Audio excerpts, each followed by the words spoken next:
tone real quick.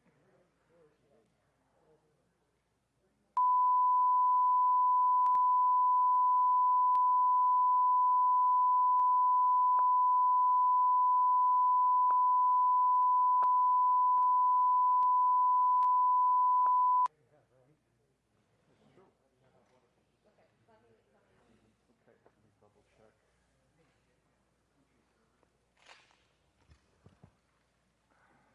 Is your call hops? Calling sat hops. Work.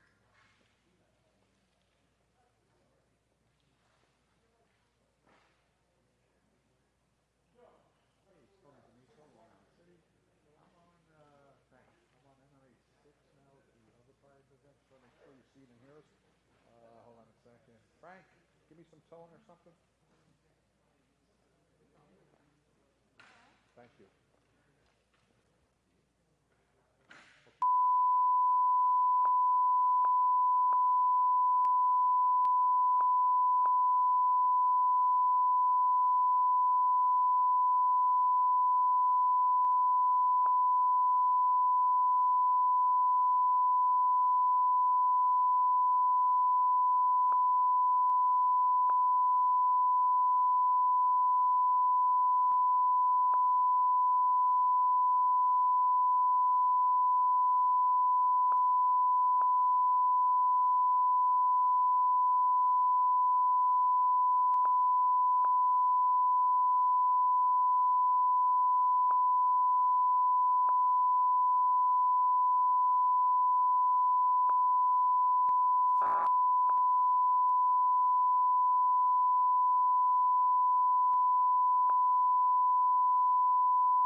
Nice job, Frank. Nice work before.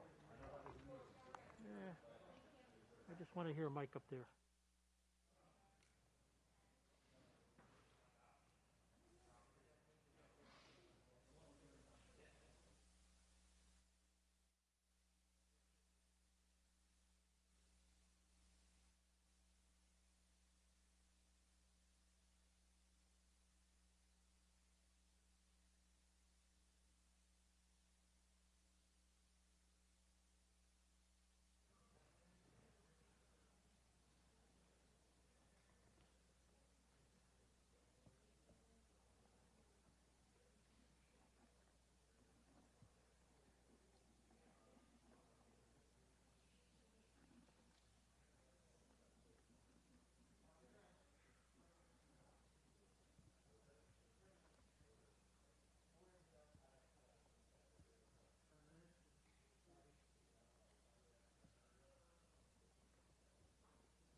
To the moat box, this is your mic check. You good? Are you plugged in, ma'am? Check 1 2, check 1 2. Hello, hello, hello, hello. Good afternoon. Welcome. Are you seeing me? Great.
Okay, Frank.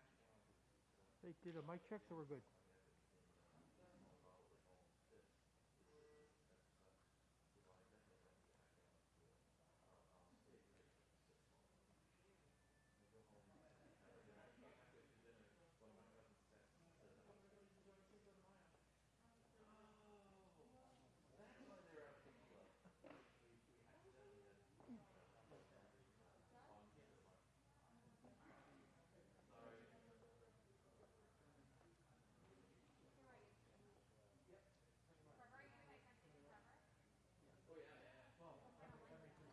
Let me tidy this cable up for you a little bit.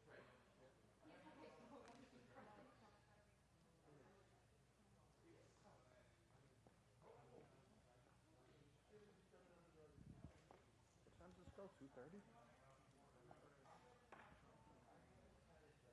Sounds about right.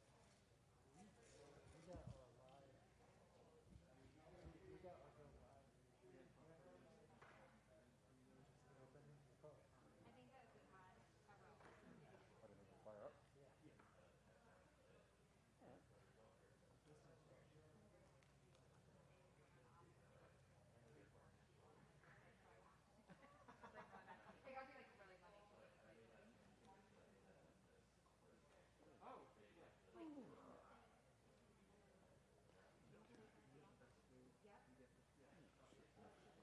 Circle gets the square.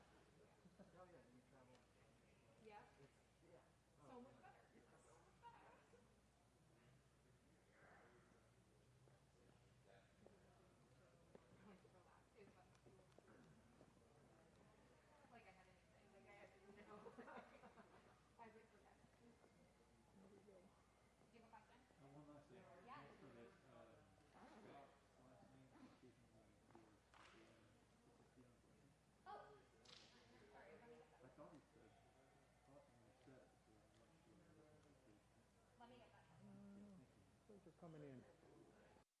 Things are coming in.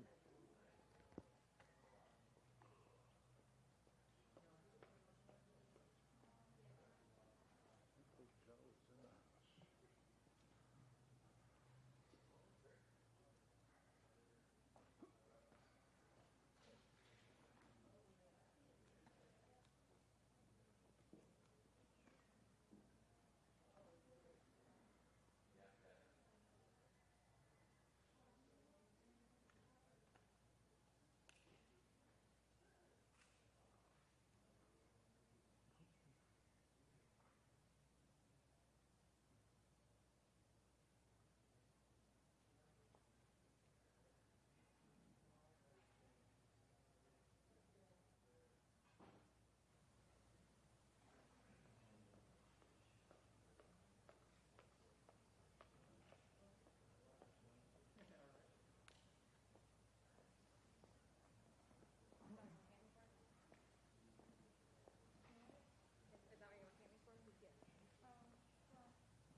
4 in. I never use it anymore, but it did take the purpose for that. This is the H6. Yeah, well, we upgraded. I got both, but yeah. They didn't make it fine. Yeah. I had 442 for a while, and I when we that, Yeah. now everything's built in. $100. Nice that you got the mic on.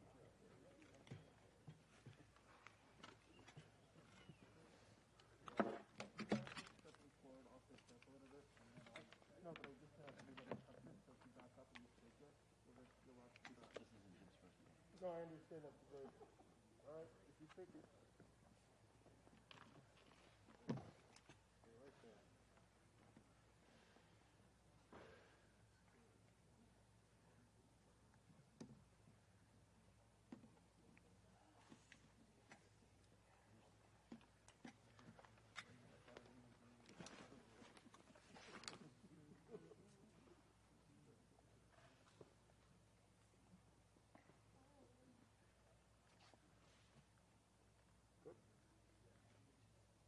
For water, please. Yeah. Should have brought one from the other place. Grab one from the other thing.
There's always a revival. The turntable.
Yep.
Yeah. Cool. Cool. Making my life easier. Last remember I set up it's the same setup. Oh, cool. 3,400. COVID. Not Yeah, bad. just sitting in the van and It doesn't go very far, though. Feels nice though. It's a lot of practice. I feel like I'm a stockbroker. I might actually Up look for at history. job and just say, sitting in the circle.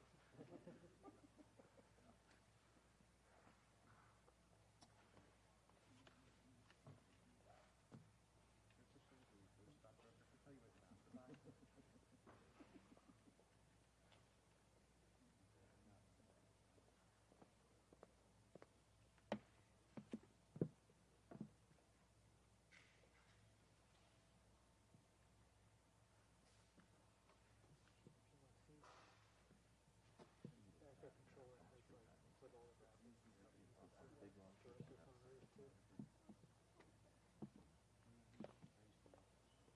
I never did it. Well, literally once. Just once.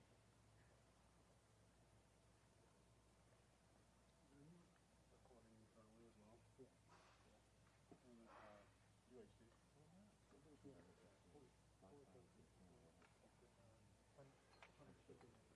Oh wow. Doesn't keep it. 600 56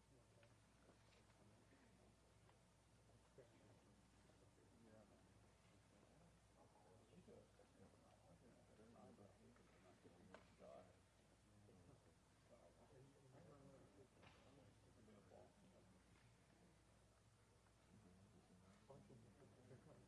They're actually changing to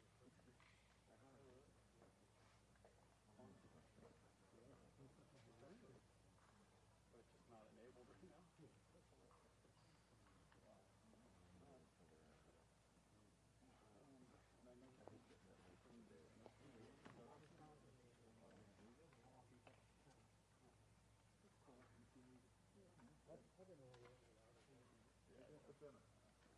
I rarely use it.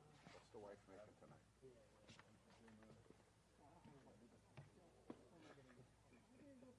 Mark one. Yeah?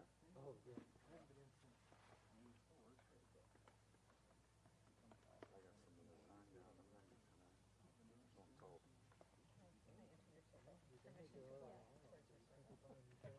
I'm not gonna enter. I'm gonna like stand on the edge.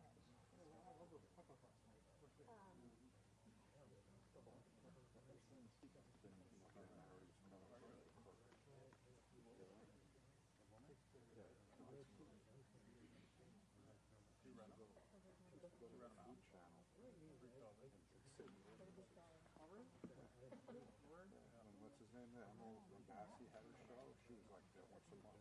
Yeah. She loved that show. I had a friend of mine who was working there, so I would go up. I like cooking. I did a couple of restaurant possible. Yeah. I love that show. Well, that's what Robert was doing. What's a guy for work? What were the guys who talent? Robert was doing. The big guy. He had the muscles. And Oh yeah. he had a weird accent, right? Moved me out here almost a year ago. Yeah, but he was cool. Well, he looked like a guy that got things done, let me tell you, you know. A real, Playing with the East Coast a little bit. didn't think any nonsense, which you can't when you're the boss. It's, you know, this is it. Those were Yeah. very good projects. Wired Of course, we were 12, traveling 14 feet Iowa, wired so up. He had a special black shirt and them all wired differently. Yeah. He could sell me shirts, black shirts. Wow. But I mentioned to Steph because we did the pancake house in Long Beach Island for years. It was a whole, it was really a dump. And I haven't been in it since. Oh, I remember that episode. I have to see it. Actually, look I remember that.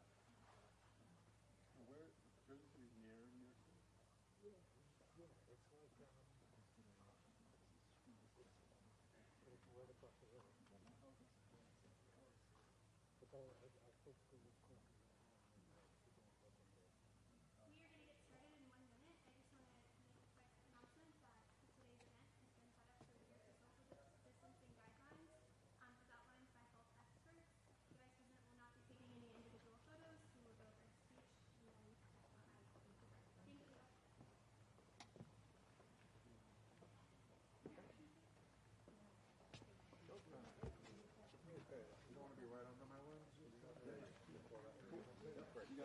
They migrated over. I appreciate it.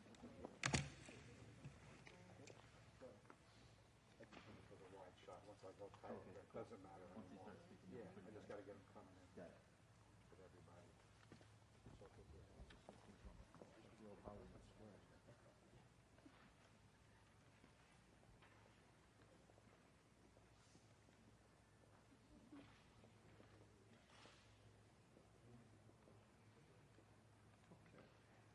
Good, Frank.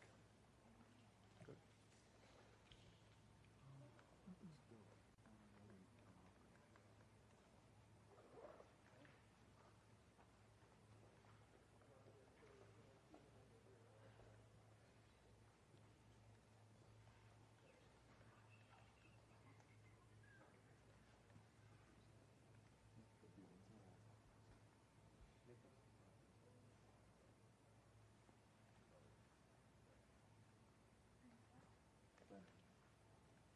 Brenner.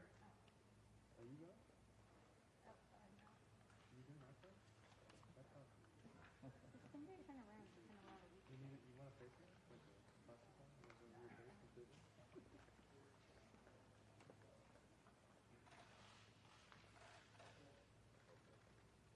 Good afternoon, everyone. I apologize for the slight delay. We wanted to make sure everyone was able to get here. And let me thank the local officials for joining today. I know they've got a lot to do, and they've really been very, very busy. Before I begin my remarks, I want to acknowledge that it was 5 years ago today when a white supremacist walked into Mother Emanuel Church in Charleston, South Carolina, and slaughtered a friend of mine, Clemente Pinckney, and 8 other parishioners.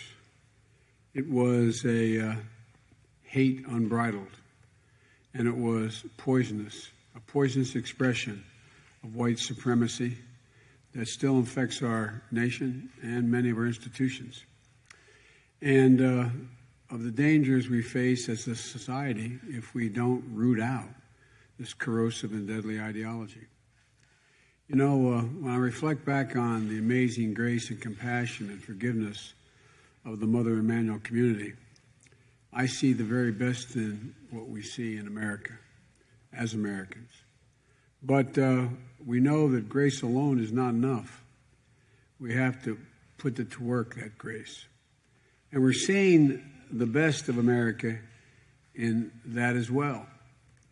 In the weeks of peaceful protest, civil actions taking place in cities and towns of every size in this state and every other state across the country, people are keeping their eyes focused on how dangerous it is, how much danger it is to live a life of a black or a brown-skinned person in this country.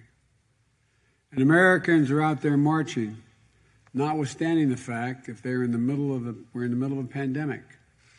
That's how critical they think it is.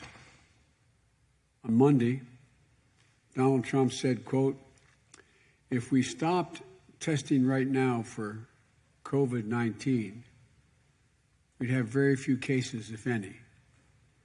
If we stopped testing now, we'd have very few cases, if any."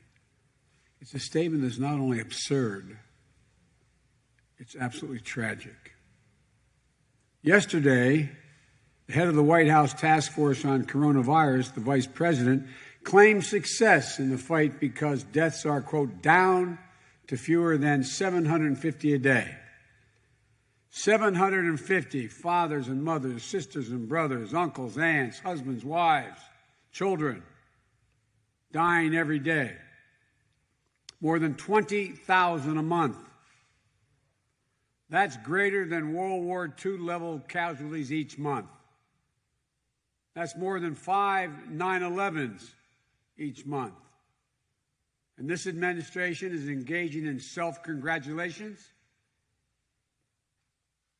Maybe good enough for Donald Trump, but it'll never, ever be acceptable if I'm your president. Researchers have shown that tens of thousands of Americans have died needlessly because Donald Trump was slow to respond to the crisis. And then when he did, he bungled the response. For weeks in January and February, but I wasn't alone. I was raising my concerns about how we need to take this virus seriously, all while Trump was ignoring the reporting from his own intelligence community in his daily briefings and the warnings of his closest advisors, all the while praising the Chinese government for being transparent in handling this virus instead of demanding access for the CDC that Beijing was refusing to give in Wuhan. The American people have sacrificed so much to fight this virus. We've lost lives. We've lost businesses. We've lost paychecks. And now, thanks to Donald Trump's bungling, we may lose some of the progress we've begun to make, all because he's lost interest. He's once again ignoring the facts. The public health response is still woefully lacking from this administration. More than 117,000 people have died in the United States of America, with an average daily number of cases still climbing in 21 states. We still don't have what we need when it comes to rapid results testing, contact tracing capacity, widely available personnel, protective equipment for them, or clear nationwide guidance. Instead, President Trump pushes dangerous, disproven drugs, stands in the way of the CDC issuing guidelines on reopening. They had them, wanted to issue them, and he wouldn't let them. He refuses to wear a mask, failing even those basic tests of leadership. He scaled back meetings of the COVID-19 task force. I guess there's not much to do. In spite of experts saying that testing and tracing is necessary for reopening, he sent his testing czar home. The money provided to the Pentagon for essential medical supplies, only 15% has made it out the door. Donald Trump wants to style himself as a wartime president against this invisible enemy, the coronavirus. But like any other wartime leader, he takes no responsibility. He exercises no leadership.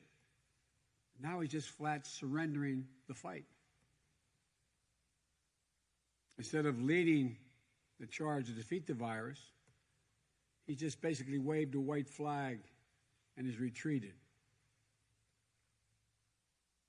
He's so eager to get back on his campaign, to his campaign rallies, that he'll put people at risk, as everyone's pointed out, in violation of the CDC guidelines that still warn against large gatherings, as long as he's going to allow this to happen. But he's ready to do it as long as, notwithstanding CDC guidance, as long as the people showing up sign a waiver promising they'll not hold the campaign liable. Oh, man. Donald Trump's failure to fight the coronavirus with the same energy and focus that he uses to troll his enemies on Twitter has cost us lives and is putting hope for an economic recovery at risk. Job numbers and retail sales were better than expected in May, and that's great news for the country. But now Donald Trump's desire to declare victory and be done with it is only going to imperil the continued progress we have to make. Our economy is still sputtering, with more than 20 million people unemployed and no clear guidance from the federal government for what businesses need to do to reopen safely, efficiently, and generate a strong recovery. No, this isn't a debate about whether to reopen. It's about how we make reopening work for everyone. The employees at the White House, they get daily COVID-19 tests. They know they're safe before they go to work, and they know their coworkers are safe. They have the confidence to resume their lives. But workers across the country aren't asking for daily testing. They're just asking for regular, reliable access to tests. Don't they deserve that? So it's not that Donald Trump doesn't recognize the importance of testing. It's that he's not up to the task or doesn't care. And now he's seemingly decided he doesn't even want to try. But just like he couldn't wish COVID-19 away in March, just like he couldn't tweet it away in April, he can't ignore it away in June. So I have some basic questions for President Donald Trump. What are you going to do to make sure every worker has access to regular testing so they have the same confidence to go into a store or go back to work that White House staffers have? Why are you leaving schools and child care centers to navigate the uncertainty all on their own without an effective guidance and resources that they need to protect the kids and their communities? Why don't you enforce the OSHA standards for worker protection during this global pandemic? Why is it the mainstream lending program created more than 2 months ago by the Congress to help struggling small businesses only open for registration to lenders 2 days ago and still hasn't distributed a single penny? Why don't you just close the names, Mr. President, of the businesses who received a total of $500 billion in taxpayers' funding? Why are they being hidden? How many cronies got bailouts? How many donors? How many big businesses didn't need it? What business had to shut down because they were denied funding in April? What businesses didn't get special approval that others got by a nod from the top? Why did you get rid of the watchdog, Mr. President? Why did you get rid of the watchdog appointed to oversee every dollar distributed, an inspector general? Why did you get rid of that person? The Congress passed. What are you trying to hide? It's a bad management on top of bad planning, on top of neglect. And it's totally unacceptable for a great nation like ours. Folks, here's the truth. The pandemic is still here. It's going to be here for the foreseeable future until we get it under control or until we have safe and proven, widely available vaccine. COVID-19 is a fact of nature. We have to deal with this virus and everything that comes with it. We have to deal with it head on, honestly. Tell the people the truth. Paraphrase Franklin Roosevelt in the Depression. The American people can handle anything. Just tell them the truth. We can't deal with it the way you're doing it. The only way to deal with it, Mr. President, if we put in the work, investing in building a dynamic, resilient economy and health system, capable of getting and then staying ahead of new outbreaks. We have the capacity and the resources to do that. I've laid out baseline steps of what needs to be done, from make it work checklists for successful, accountable recovery that I put out back in early April, to the steps for a strong reopening that I released last week. It's not rocket science. Granted, I have incredible scientists advising me on almost a daily basis on how to proceed, but it's not rocket science. It's common sense. It's straightforward.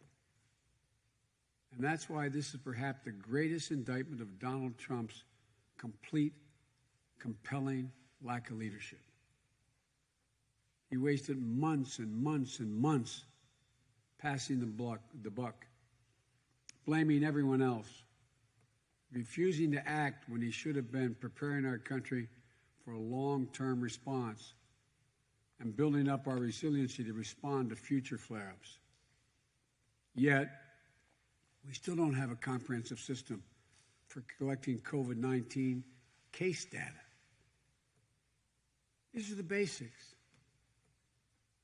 He should have been preparing us to weather the valleys and peaks of this virus. He should have been working to shore up the vulnerabilities in our healthcare system that have been laid bare in this crisis and he's trying to eliminate in court. He should have been working to bridge the inequities and strengthen the cracks in the foundation of our economic system that have exposed for everyone to see. He hasn't done any of it. Because of the depths of Donald Trump's failures, this pandemic will continue to be worse for all Americans and much worse for black and brown Americans who are getting hit the hardest.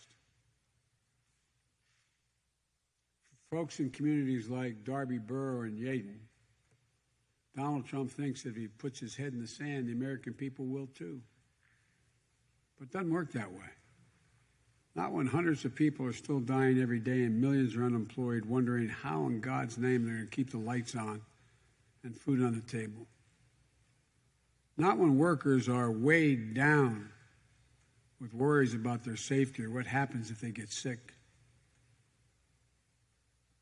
And there are the steps that we need to be taking now to steer us steadily and strongly in the right direction, see us through this time, to make a more resilient future. They're all available. First, we have to do everything we can to avoid deadly spikes in the infections as people begin to go back out into the world. We're not that much better prepared today for the run of cases that overfills our intensive care units than we were 3 months ago. Second, we have to help give people the assurance and precautions that are necessary to restart the economy with confidence. If Americans lose what faith they have left, what little faith they have left in the government's ability to manage this pandemic, we'll see much deeper and longer-lasting economic impacts than and with even greater repercussions for people's well-beings. Mr. President, don't leave the American people to face this threat on their own, with no guidance, resources, or leadership from the federal government. Don't let support from the CARES Act expire next month while people are still hurting. Don't leave our frontline workers exposed without the resources they need, and don't waste any more of our time, Mr. President. The American people need confidence of clear guidance, grounded in science that's going to allow them to resume their daily lives. American businesses need the support of the federal government to continue to backstop them through this phases of reopening. And workers need assurances that their health is your first concern. Americans need a president who will put the American people first, not his or her own ego. America needs a president who will do the work. I'm ready on day one after more than 3 years in office. Why isn't Donald Trump ready? Mr. President, wake up. Get to work. There's so much more to be done. Thank you.